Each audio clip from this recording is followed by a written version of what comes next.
باپ، بیٹے، روح القدس کے نام میں آمین۔ ایماندار کا مرتبہ حصہ دوم میں ہم اسٹڈی کریں گے پطرس کے پہلے خط کے پہلے باب کی 3 آیت سے 12ویں آیت تک میں پطرس ہماری نجات کی لاسانی عظمت کو بیان کرتا ہے۔ وہ اس کی ابتدا نجات کے بانی خداوند یسوع مسیح کے خدا اور باپ کی حمد کرنے سے کرتا ہے۔ یہ عنوان خدا کو خداوند یسوع کے ساتھ دوہرے تعلق میں پیش کرتا ہے۔ خداوند یسوع مسیح کے خدا، یہ الفاظ ہمارے نجات دہندہ کی بشریت پر زور دیتے ہیں، جبکہ نام باپ خدا کے لیے کہ بیٹے کی الوہیت کی نشاندہی کرتا ہے۔ بیٹے کا پورا نام دیا گیا ہے خداوند یسوع مسیح، جس کے پاس دلوں اور زندگیوں پر راج کرنے کا واحد حق ہے۔ یسوع وہ جو اپنے لوگوں کو ان کے گناہوں سے بچاتا ہے۔ مسیح خدا کا ممسوح، جسے بلند ترین آسمانی مقام پر سرفراز کیا گیا۔ یہ خدا کی بڑی رحمت سے ہے کہ اس نے ہمیں زندہ امید کے لیے نئے سرے سے پیدا کیا ہے۔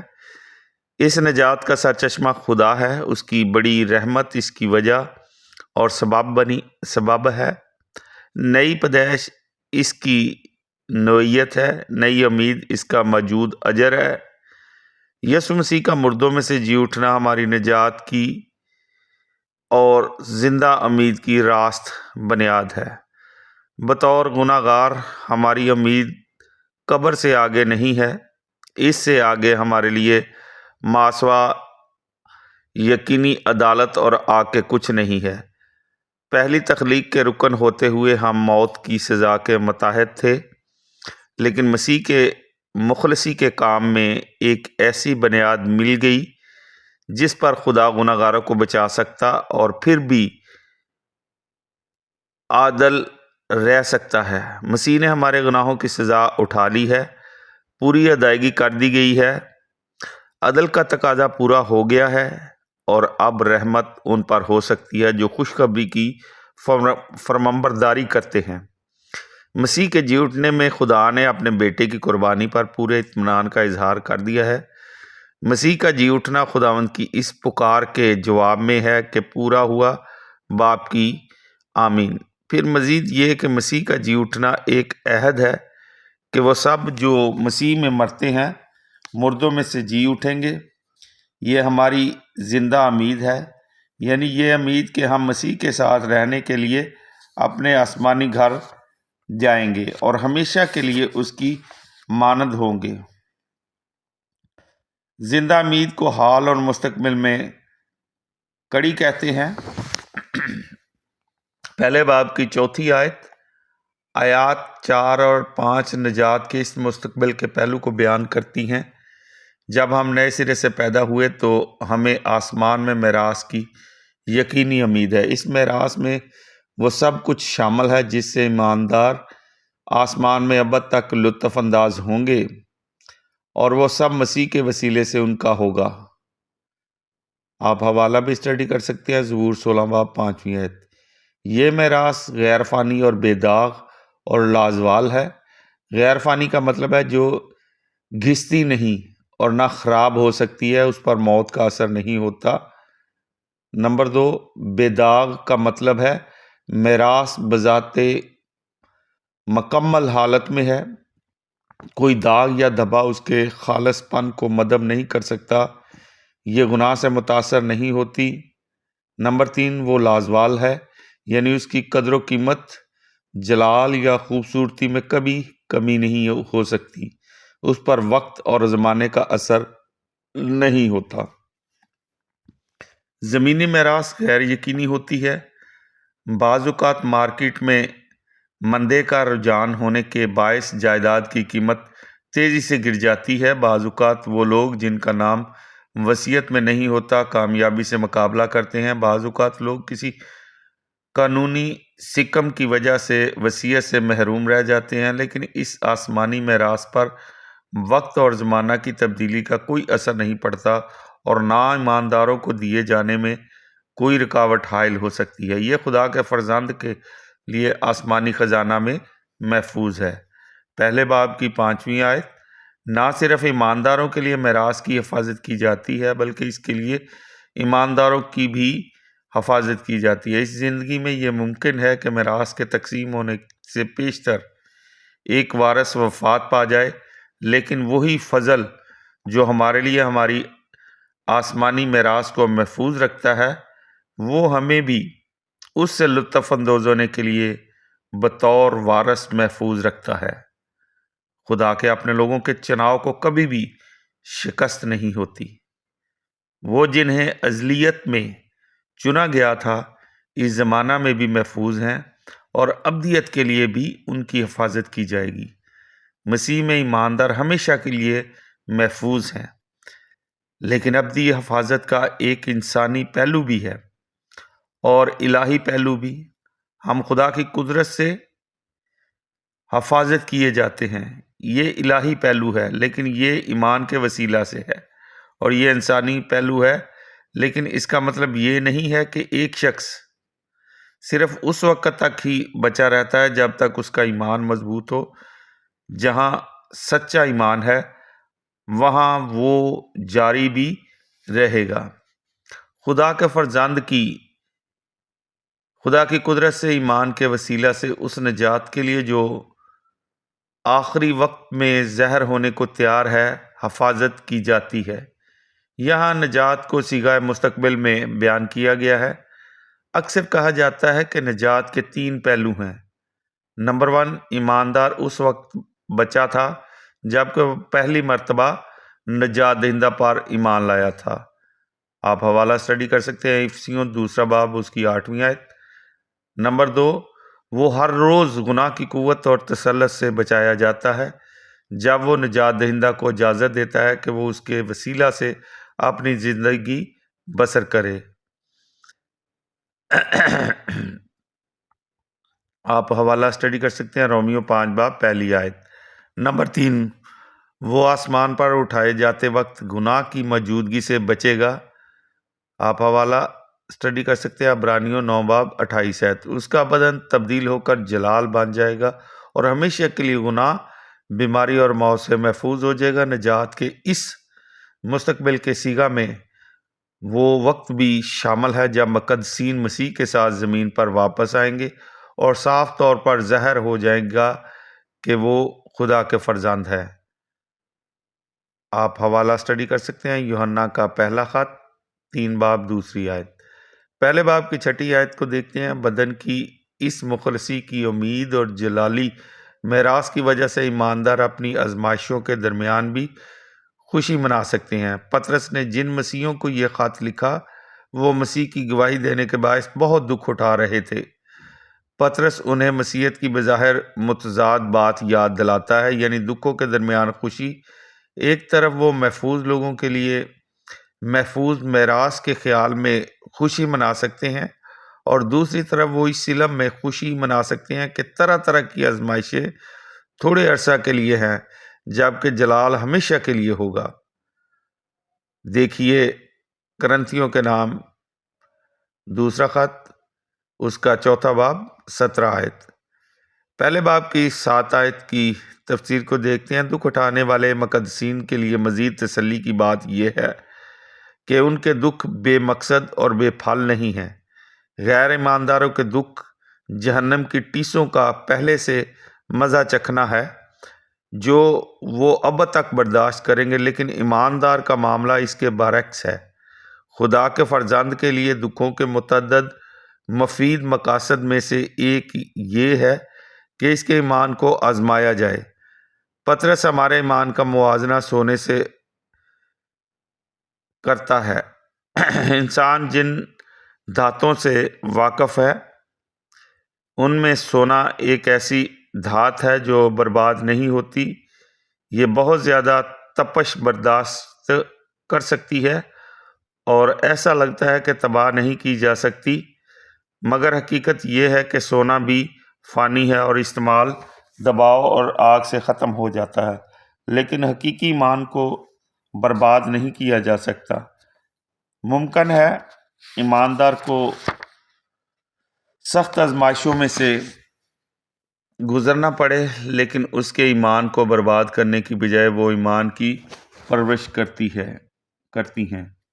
دنیا کی تاریخ میں ایوب ایک ایسا شخص تھا جسے غالباً ایک ہی دن میں سب سے زیادہ نقصان اٹھانا پڑا، لیکن اس کے باوجود بھی وہ خدا پر ایمان رکھتا رہا۔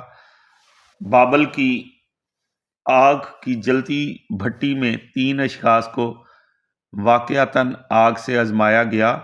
آگ نے ثابت کیا کہ ان کا ایمان حقیقی ہے، پھر اس نے ان رسیوں کو بھی جلا کر انہیں آزاد کر دیا۔ آپ حوالہ اسٹڈی کر سکتے ہیں، دانییل 3 باب اس کی 12ویں آیت سے 30ویں آیت۔ اور جب وہ آگ کے شعلوں کی اذیت سے آزمائے جا رہے تھے تو ان کے ساتھ وہ عاملہ جس کی صورت الہ زادہ کی سی تھی۔ ایمان کے کھڑے ہونے کو صرف آگ سے آزمایا جا سکتا ہے۔ جب حالات موافق ہوں تو مسیحی ہونا آسان ہوتا ہے، لیکن جب مسیح کا اقرار دکھ اور اظہار ثانی کا سبب بنتا ہے تو کچے پیروکار بھٹک جاتے اور مجمع میں گم ہو جاتے ہیں۔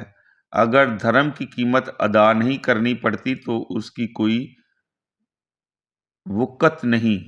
وہ ایمان جو قیمت ادا کرنے سے انکار کرتا ہے مصنوعی ہے، وہ برائے نام ایمان ہے جس کی یعقوب مذمت کرتا ہے۔ جب یسوع مسیح کا ظہور ہوگا تو حقیقی ایمان کا نتیجہ تعریف اور جلال اور عزت کی صورت میں نکلے گا۔ اس کا مطلب محض اتنا ہے کہ خدا ایمان کے ہر اس موقع کا اجر دے گا جبکہ وہ آزمائش پر پورا اترا۔ وہ ان کی جو مصیبتوں میں گھرے ہونے کے باوجود خوشی مناتے ہیں تعریف کرے گا۔ وہ آزمائے جانے اور دکھ اٹھانے والے ان ایمانداروں کو جلال اور عزت دے گا جو یہ سمجھتے ہیں کہ ان کی مصیبتیں خدا کی طرف سے ان پر اعتماد کا ووٹ ہے۔ اس کا اظہار اس وقت ہوگا جب یسوع مسیح بطور بادشاہوں کا بادشاہ اور خداوندوں کا خداوند اس زمین پر حکومت کرنے کے لیے آئے گا، اور وہ سب جنہیں دنیا رد کرتی ہے صفائی سے خدا کے بیٹے ظاہر کیے جائیں گے۔ مختلف آیات کا مقابلہ کرنے سے ظاہر ہوتا ہے کہ آجروں کا اعلان مسیح کے بادلوں پر آنے کے بعد آسمان میں مسیح کے تخت عدالت کے سامنے کیا جائے گا، لیکن ان آجروں کا اعلانیہ اظہار مسیح کی دوسری آمد کے وقت ہوگا۔ پہلے باب کی 8ویں آیت اب پطرس ہماری نجات کی موجودہ لطف اندوزی کو بیان کرتا ہے۔ اگرچہ ہم نے اسے اپنی آنکھوں سے نہیں دیکھا، ہم اس سے محبت رکھتے ہیں۔ اگرچہ اس وقت سے ہم اس کو نہیں دیکھتے تو بھی اس پر ایمان رکھتے ہیں۔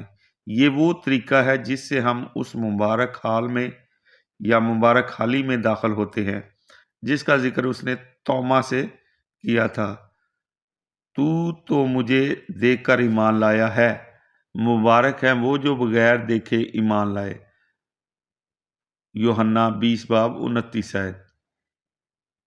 اس پر ایمان لا کر ہم ایسی خوشی مناتے ہیں جو بیان سے باہر اور جلال سے بھری ہے۔ اس کے ساتھ ایمان کے ذریعے پیوست ہونے کا مطلب پاک خوشی کے چشمہ کے ساتھ مسلسل اور ابدی تعلق رکھنا ہے۔ مسیحیوں کی خوشی کا انحصار زمینی علامات پر نہیں بلکہ خدا کے دہنے ہاتھ سرفراز جی اٹھے مسیح پر ہے۔ جس طرح مسیح کو اس کے جلالی مقام سے محروم نہیں کیا جا سکتا، اسی طرح ایک مقدس کو اس کی خوشی سے محروم کرنا ممکن نہیں ہے۔ دونوں کا ایک دوسرے کے ساتھ چولی دامن کا ساتھ ہے۔ پہلے باب کی 9ویں آیت یہاں پطرس نجات کے موجودہ نتیجہ کو بیان کرتا ہے۔ روحوں کی نجات، بدن کی نجات ہنوز مستقبل میں ہے۔ یہ اس وقت وقوع میں آئے گی جب مسیح اپنے مقدسوں کو لینے آئے گا، لیکن یوں ہی ہم مسیح پر ایمان لاتے ہیں ہمیں ہماری روحوں کی نجات مل جاتی ہے۔ یہاں یہ لفظ آدمی کے غیر مادی حصے کی طرف اشارہ کر رہا ہے، یعنی آدمی کے جسم سے جدا اس کی شخصیت کی طرف۔ یہ روح ہے جو موت کے وقت بدن سے جدا ہوتی ہے۔ اس حوالہ میں روح کا ذکر ہے جس سے ہم خدا کا شعور رکھتے ہیں۔ روح نئی پیدائش کے وقت بچ جاتی ہے۔ پہلے باب کی 10ویں آیت۔ یہی نجات عہد عتیق کے اکثر نبیوں کا مضمون تھا۔ خدا کے قدیم ترجمانوں نے پیشن گوئی کی تھی کہ ہم پر ایسی شفقت ہوگی جس کے ہم حقدار نہیں ہوں گے، لیکن جو کچھ وہ لکھ رہے تھے اسے پوری طرح سمجھتے نہیں تھے۔ دیکھیے دانیال 12 باب 8ویں آیت۔ پہلے باب کی 11ویں آیت۔ ظاہر ہے کہ وہ اسے سمجھتے نہیں تھے کہ نمبر 1 وہ کون ہوگا جو بطور المسیح آئے گا، نمبر 2 اس کی آمد کا وقت کیا ہوگا۔ انہیں خدا کے روح نے المسیح کے دکھوں اور ان کے بعد کے جلال کے بارے میں پیشگی بتانے کی تحریک بخشی تھی، لیکن وہ یہ نہیں سمجھتے تھے کہ ان دونوں واقعات میں کم از کم 2000 سال کا وقفہ ہوگا، جیسے کہ اکثر منظر کشی کی جاتی ہے۔ انہوں نے 2 پہاڑی چوٹیوں کو دیکھا تھا، ایک کلوری جہاں مسیح نے دکھ اٹھایا، اور دوسری کوہ زیتون جہاں وہ اپنے جلال میں واپس آئے گا، لیکن انہوں نے ان کے درمیان وادی کو نہیں دیکھا، یعنی موجودہ فضل کے زمانہ کو۔ چونکہ ہم اس زمانہ میں زندگی بسر کر رہے ہیں، اس لیے دونوں واقعات یعنی گزشتہ اور جو ہنوز مستقبل ہے کو ان کی نسبت زیادہ صفائی سے دیکھنے کے قابل ہیں۔ پہلے باب کی 12ویں آیت۔ ان پر خدا کے روح نے بڑے پر اسرار طریقے سے ظاہر کیا کہ وہ ایسی نسل کی خدمت کر رہے ہیں جو ابھی پیدا نہیں ہوئی ہے۔ بے شک انبیاء کے کلام کا ان کی اپنی نسل پر اطلاق تھا، لیکن وہ جانتے تھے کہ اس کی پوری تکمیل ان کے اپنے زمانہ کے واقعات سے نہیں ہوئی۔ اس سے یہ سوال پیدا ہوتا ہے کہ کیا عہد عتیق کے انبیاء ایمان کے ذریعے راست باز ٹھہرنے کی صداقت سے آگاہ نہیں تھے؟ وہ ہماری نجات کے کس پہلو کو نہیں سمجھتے تھے؟ وہ کن مہینوں میں اپنی بجائے ہماری خدمت کرتے تھے؟ خدا کا پورا فضل اس وقت تک ظاہر نہیں ہوا جب تک کہ مسیح نہ آیا۔ اگر خدا چاہتا تو وہ گناہگاروں کو بچا سکتا اور انہیں آسمان پر لے جا سکتا تھا، اور اس نے ایسا کیا بھی، جیسا کہ پہلے اس نے ہنوک کے ساتھ کیا۔ لیکن مسیح کے ساتھ یگانگت اور پیوستگی کی برکات کا تجربہ اس وقت تک نہیں کیا جا سکتا جب تک کہ مسیح نہ مرتا اور پھر جی نہ اٹھتا۔ وہ باتیں جو انبیاء سے پوشیدہ تھیں اب صاف ہو جاتی ہیں۔ پینتیکوست کے دن پاک روح آسمان سے نازل ہوا۔ اس نے رسولوں کو یہ خوشخبری سنانے کی قوت بخشی کہ ناصرت کا یسوع ہی وہ المسیح ہے جس کے بارے میں پیشن گوئی کی گئی تھی، اور کہ وہ آدمیوں کے گناہوں کی خاطر موا، دفن ہوا اور تیسرے دن جی اٹھا۔ انہوں نے اعلان کیا کہ نجات بذریعہ مسیح پر ایمان مفت بخشش کے طور پر پیش کی جاتی ہے۔ انہوں نے بیان کیا کہ اس زمانہ میں خدا کا مقصد اپنے نام کے لیے ایک امت جمع کرنا ہے، اور کہ خدا یسوع ایک دن زمین پر واپس آئے گا تاکہ عالمگیر حکومت قائم کرے۔ اس زمانہ میں ایمانداروں کا بے حد استحقاق نہ صرف اس میں نظر آتا ہے کہ جو باتیں انبیاء سے پوشیدہ رکھی گئیں وہ انہیں صفائی سے دیکھتے ہیں، بلکہ اس حقیقت میں بھی کہ فرشتے بھی نجات کی سچائیوں پر نظر کرنے کے مشتاق ہیں۔ فرشتے نئے اور پرانے دونوں عہد ناموں میں بڑا نمایاں مقام رکھتے ہیں۔ ان کا ذکر مسیح کی پیدائش، اس کی آزمائشوں، گتسمنی میں جان کنی اور اس کے جی اٹھنے کے سلسلے میں ہوا ہے۔ لیکن جہاں تک ہمیں علم ہے آسمان سے گرائے گئے فرشتوں کے لیے نجات نہیں ہے۔ خداوند مسیح فرشتوں کی نجات کے لیے نہیں آیا بلکہ ابراہیم کی نسل کا ساتھ دینے کے لیے۔ آپ حوالہ اسٹڈی کر سکتے ہیں، عبرانیوں 2 باب 16 آیت۔ کلیسیا فرشتوں کے لیے عملی سبق ہے تاکہ انہیں خدا کی طرح کی حکمت معلوم ہو جائے۔ افسیون 3 باب 1 آیت اسٹڈی کر سکتے ہیں۔ لیکن جو خوشی ہماری نجات لاتی ہے اس کو جاننا ان کے بس کی بات نہیں ہے۔ آج ہم نے پطرس کے پہلے خط کے دوسرے حصے کی اسٹڈی کی ہے جو پہلے باب کی 3 آیت سے 12 آیت تک ہے۔ اس میں ہم جس عنوان کو اسٹڈی کیا ہے وہ ہے ایمانداروں کا مرتبہ۔ اب جو حصہ سوئم ہوگا اس میں ہم پہلے باب کی 13 آیت سے دوسرے باب کی 3 آیت تک کی اسٹڈی کریں گے، اور اس کا عنوان ہوگا اس کے مرتبے کی روشنی میں ایماندار کا چال چلن۔ تب تک کے لیے اپنے خادم most reverend bishop doctor Stephen Siddique کو اجازت دیں۔